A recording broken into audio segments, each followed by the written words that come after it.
3 minuto, ayan na. Ibinigay na ang 3 minuto. Pasok.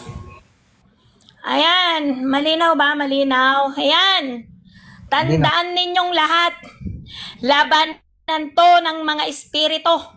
Diyos laban sa dyablo. Pero bakit kayong mga tao nangingialam? Ano ang kapangyarihan? Bakit nyo ngayon marang mas umaanib kayo sa dyablo? Lumalaban kayo sa mga Diyos. Ano ang karapatan ninyo? Nandito kami upang iligtas kayo dyan sa dyablo, pero bakit mas niyayakap ninyo ang salita ng dyablo? Diba? Tingnan mo si Leon. Tanggap niya si Grace kahit hindi siya nagkakasala. Dahil hindi siya membro ng ROG. May puot na daladala sa puso si Leon laban sa ROG. No? Ito lang ang masasabi ko. Tumabi kayong tao dahil wala kayong magagawa sa dyablo. Ang tatalo sa dyablo ay ang ROG-ing mga Diyos. Huwag kayong pumagitna dyan dahil wala kayong laban sa mga dyablo at Diyos. Kung kayo ay sa Diyos, umanib kayo sa Diyos. Pumanig kayo sa Diyos. Dahil wala kaming ibang sasabihin, kundi kami ay mga Diyos sapagkat kami ay anak ng kataas-taasan. Malinaw ang sinasabi ng kasulatan at hindi ito pwedeng sirain ni numan. Kayo'y mga Diyos, anak ng kataas-taasan. Kapag sinira nyo yan at pinasinungalingan ninyo, laban kayo sa Diyos. Kayo ang nagmamalaki. Sino kayo para pigilan kami sa aming adhikain na ibinigay ng Diyos? Trabaho namin to. Hindi nyo to trabaho. Tumabi-tabi kayo dyan. Dahil kapag kayo'y nakaharang, kayo ang nadadali ng aming latigo.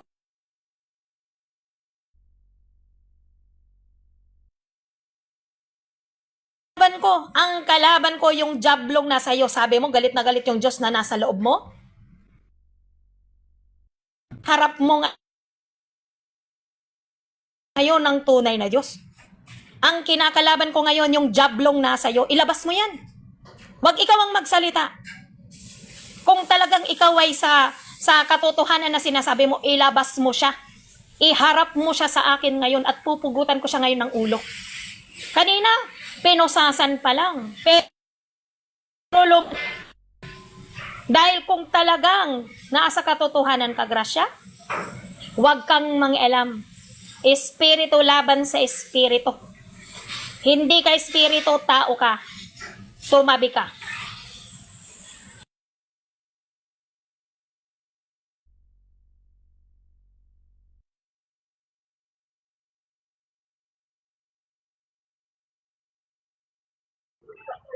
Ako na ulit, pambira sigurista, pambira. Anak, itabi mo, ako na. parang familiar ah. Parang familiar yung linyada na yun ah. Anak, itabi mo, ako na. Di ba? Hindi mga kaibigan ganito, serious, kidding aside. Alam nyo, sa isang banda ng pagre-religion, hindi mo kailangan sabihin Diyos ka. At hindi mo kailangan sabihin na nakakapag-create ka. Ano ba ang pagiging Kristiyano? Diba? 12:13 ng Ecclesiastes, diba? Ito ang wakas ng bagay, ikaw ay matakot, sundin mo ang kanyang mga utos. So, kapag sinunod mo ang kautusan ng Panginoon sa Kristo, matatawag ka ng Kristiyano. Yun kasi ang buong katungkulan ng tao. Hindi naman ang buong katungkulan ng tao kasama doon, yung Diyos ka na sinasabi mo ngayon. Diba? Wala namang ganun. Yung mga dinatnan ng Diyos, yung mga tinatawag na Diyos, yun yung mga tumutupad ng salita ng Diyos. Kaya sila tinatawag na Diyos. Dahil sa pagtupad nila, pero not necessarily to follow na pasasambahin, mag-create. Ako nga kanina, nag-iisip ako ng tatanong kay Dayon, kaso nga lang naisip ko may ire-rebat siya eh. Huwag mong tutuksoy ng Panginoon mong Diyos eh. Yung ganun ba? Kasi sana sasabihin ko sana kay Dayon at saka Lady, sige nga, kung Diyos ka nga, tumalong ka sa building, kung di ka mamamatay. Kaso nga lang, inisip ko, yun yung talatang i-re-rebat nila, kaya, wag na lang, wag na lang. Yun lang naman kasimple yan, mga kapatid. Pero seryoso ha, seryoso, mental illness is a serious.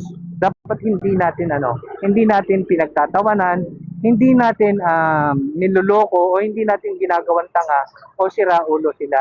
Mental illness is a serious problem yan.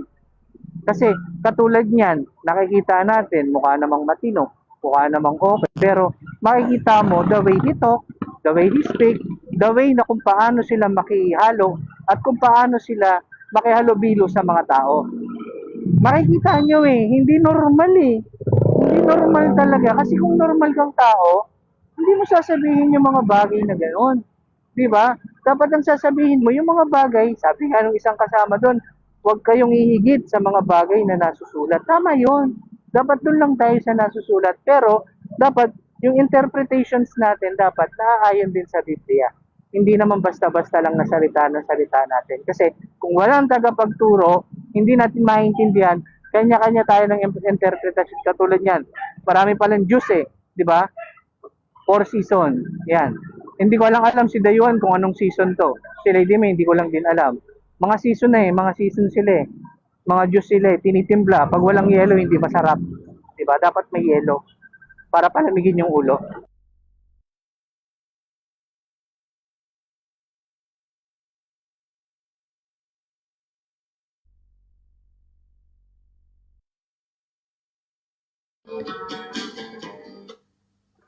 Okay, ako na. Yung mga Pariseo noon, kung buhay si Jesus noon, buhay din siya ngayon. Kung buhay ang Pariseo noon, buhay din ngayon ang mga Pariseo. Sila yung namaratang kay Jesus na baliw ka, nasasapian ka ng demonyo, may mental illness ka katulad ni Ilyon. Siya ay katulad din ng mga ninuno niya, ang mga Pariseo noong buhay pang Panginoon. Binabato nila ang Panginoon. Sabi ng Panginoon, ang walang kasalanan ang bumato. Pero iba na ang panahon ngayon. Ang nagkakasala ngayon ang bumabato. Naulit lang yung panahon. Sabi ng Panginoon, hindi ninyo ako mahigitan. Kung nilait nila ako, ganun din kayo. Pero sabi ng Panginoon, masigit pa ang magagawa ninyo. Sapagkat ang Espiritu Santo na nasa akin ay sumasa inyo. At isang katawang kayo, ibinukod, ibinuklod, inaring Kanya, pinag-isa sa Kanya. Pero ang mga reliyosong tao ngayon, Iglesia ng Diyos ni Eli Soriano, Iglesia ni Cristo ni Manalo, lahat ng mga nagsasabing Kristiyano, mga nagkakasala, pinapasinungalingan nila ang Biblia at si Jesucristo. Sila ay nagkukunyaring liwanag pero tinatago sa dilimang kasalanan. Sabi ni Leon, ang ROG daw ay mental. Ganon din si Jesus. Pinaratangan na baliw at sinapian ng demonyo. Sino ang mga Pariseo ngayon? Kayong mga nag-aangkin na kayo ay mga miyembro ng Iglesia ng Diyos, Iglesia ni Cristo, nag-aaway-away, naglalaban-laban, pero wala kayong kalaban-laban sa ROG. Ang magagawa nyo lamang, ang manira katulad ng dyablo, ang gawain niya mag-akusa at magsinungaling. Ayan ang sabi sa Genesis 3:22. Ngayon nakain na nila ang bawal. Naging katulad na natin sila. Kaya kayo ang naging katulad na ngayon. Bakit? Di nyo alam? Wala kayong kamalay-malay, pinagaharian kayo ng Diyos ng sanlibutan. Hanggat lumalabang kayo, mananatili kayong nasa ibaba. Sapagkat si Kristo ay nagpakumbaba upang itaas niya ang kanyang katawan. Ang ipinapakilala niyang Diyos ngayon ay ang kanyang katawan. Bakit ang mga apostol hindi nangaral yan? Sapagkat hindi panahon nila para ipangaral yan. Ngayon, ang panahon na ipangaral ng mga Diyos, ang anak ng Diyos.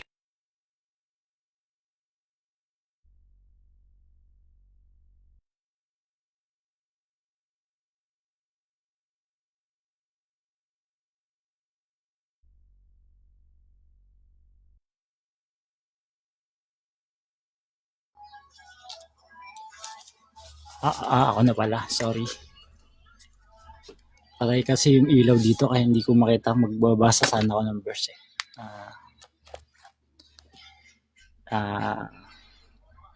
Yung turo ng Panginoon si Kristo na Ama namin. Ama namin, sambahin ng alam mo, sundin ang loob mo dito sa lupa para sa langit. Bigyan mo kami ng aming kakanin. Patawarin mo kami sa aming mga sala. Kapara ng pagpapatawad namin sa nagkakasala sa amin. Tuwag mo kaming pahintuloy sa tukso at ilayo mo kami sa lahat ng masasama. Pansinin natin yung patawarin yung nagkakasala sa amin. Kapara ng pagpapatawad mo sa aming kasalanan. Doon pa lang imposible na walang nagkasala sa iyo. Patawarin mo para patawarin din yung kasalanan mo. Saan tayo hingi ng tawad? Hindi sa Diyos, sa Panginoong Diyos lamang. 1 John 1:9, ipahayag natin ang ating kasalanan sa Kanya. Kaya nga tinukso si Eva at Adan Hindi pinapakain yung puno ng pagkakakanila ng mabuti at masama. Ang dinagdag ni Diablo. Pag kinain mo yan, magiging Diyos ka rin. Yun yung ayaw ipaalam ng Panginoong Diyos sa atin Bakit? Yun yung magiging dahilan para magkasala ka. Susuway ka sa Panginoon mong Diyos.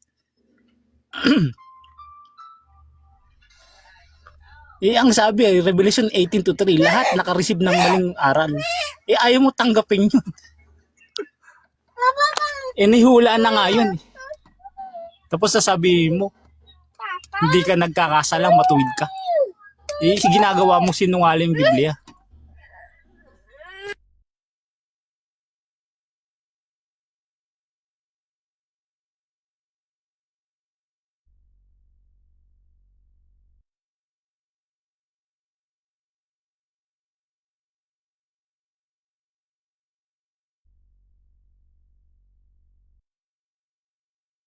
Okay na ba, Kuya Emily? So, lipat ko na muna kay, Jordex. Yan, mukhang nalalayo ata tayo sa paksa natin. Ang paksa natin, paano mo masasabing ikaw yung maliligtiyak na maliligtas?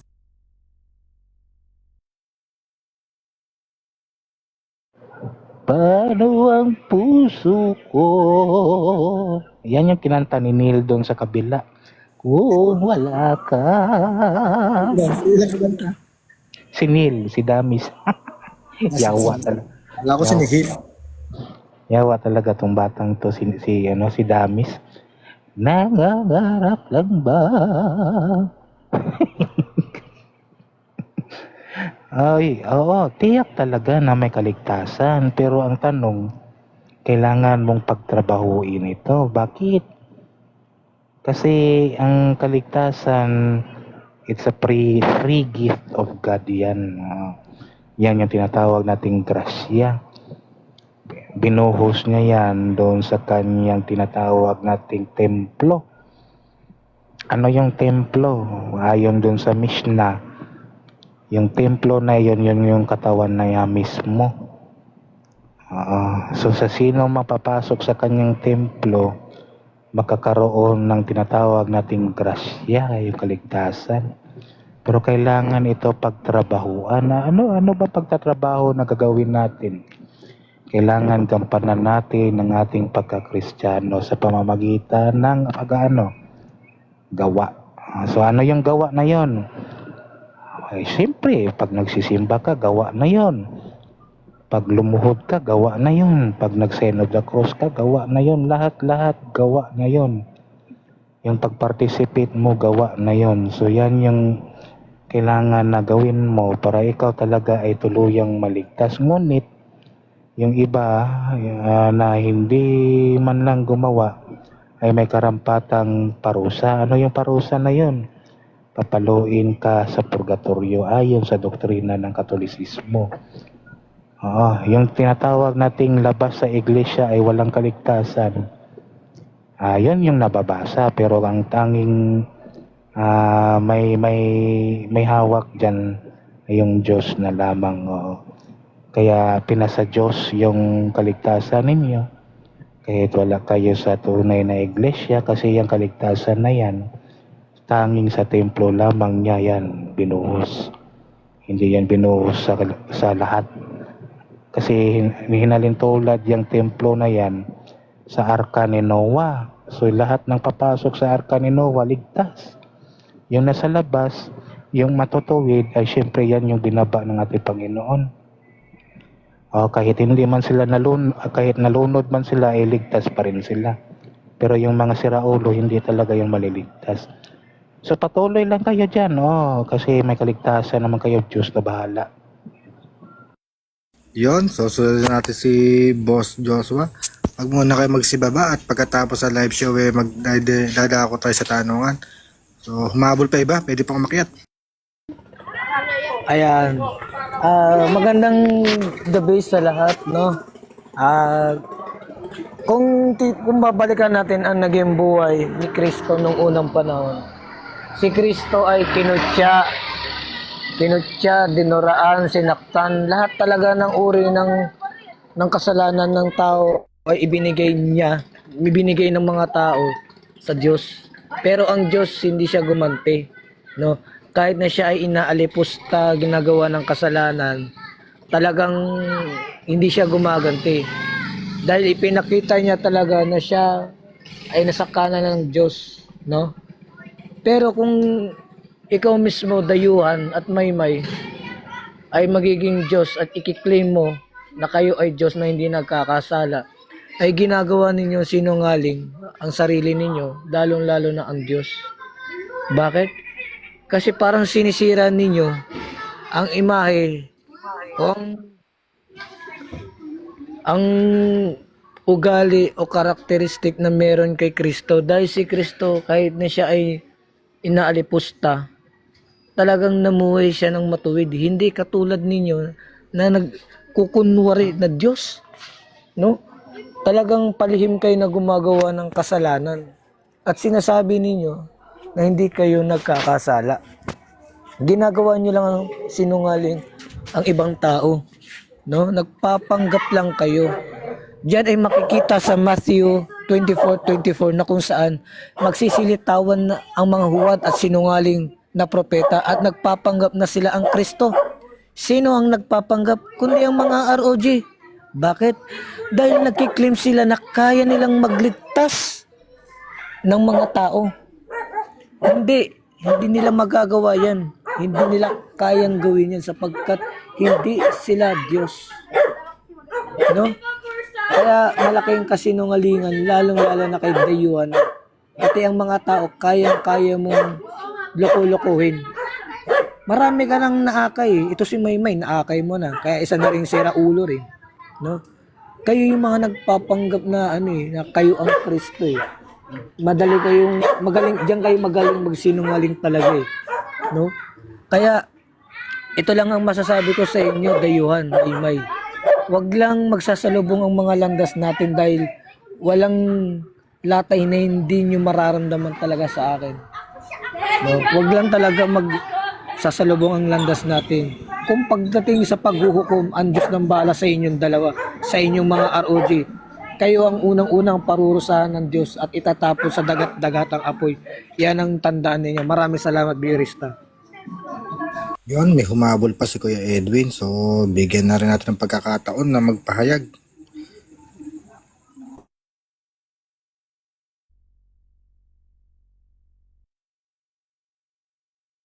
Okay, Kuya Edwin. Anong topic? Ang paksa namin masasabi bang ikaw ay tiyak na maliligtas? Okay. Sige, salamat. Ilang minuto ba? 3 minuto. Sige, salamat. Ang kaligtasan, hindi po natin masasabi na tiyak talaga yan. Kasi nga, habang tayo ay nabubuhay sa mundong ito, nandun pa rin yung mga tukso at maaari tayong matisod. Kahit pasabihin natin tayo yung mga hindi nagkasala is isa pong malaking po kasinungalingan yan dahil hindi po itinuro kahit mga apostol, wala ka maring mga apostol nagsasabi na hindi na sila nagkakasala. Oo, itinuro sa atin ng simbahan, magpakabanal, hindi banal. Wag magkakasala, ibig sabihin, wag magkakasala, maring wag magkakasala, pero yung hindi na nagkasala is lapastangan po yun. Blasphemy po yun. Kasi nga, yung sarili mo, inangat mo yung sarili mo kaysa mga apostol. Mga apostol nga, kahit si Pablo nga, siya nga na mismo nagsasabi na hindi, siya mismo, hanggat nasa laman pa siya, talagang nandun pa rin yung, kakapit pa rin yung maaari ka magkasala. Tulad na lang, halimbawa na natin sa mga Roji, nagja-judge sila na tayo yung makasalanan. Yan, kasalanan na yan. Kasi wala nang iba magja-judge kundi ang Diyos lang. Walang iba. Kaya excuse lang sa mga Roji, di ko makakaway ito. Pero yung magja-judge kasi kayo, doon pumapasok yung kasalanan. Dahil sabi ko nga, Diyos lang pwedeng mag-judge sa tao. Ako, bilang lingkod ng simbahan, ginagawa ko lahat, maaari, wag ako magkasala. Pero di natin maiwasan, makakarinig tayo ng mga di magandang salita at mag-react tayo bilang tao. So, huwag natin palagay ang ating mga sarili tayo mga banal. Ha?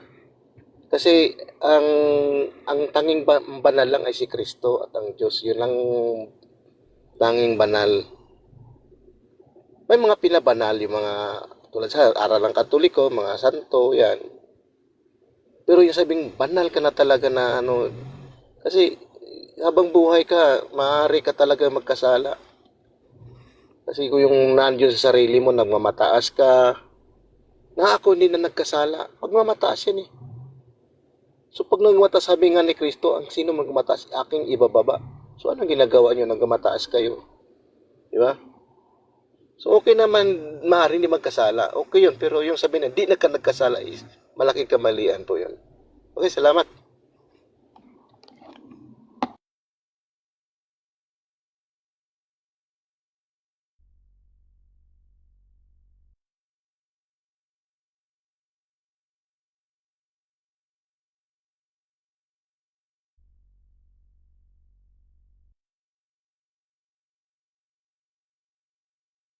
Okay, ikaw na, Judas Chano.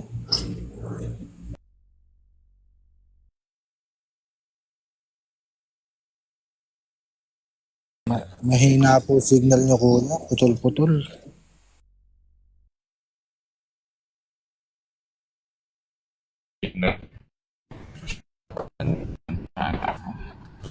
Ako na host kay okay bang higa?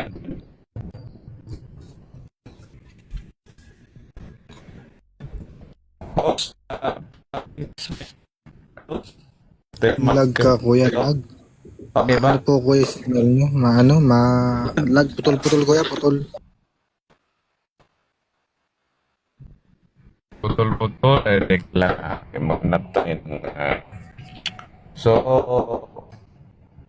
naptayin ang signal.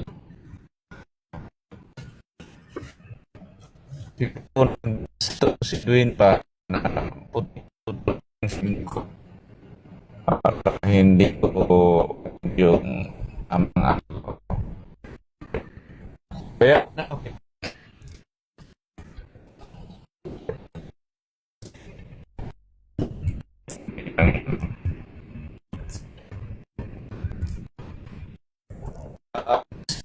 Ala talaga kuya, ala kami marinig. Putol-putol.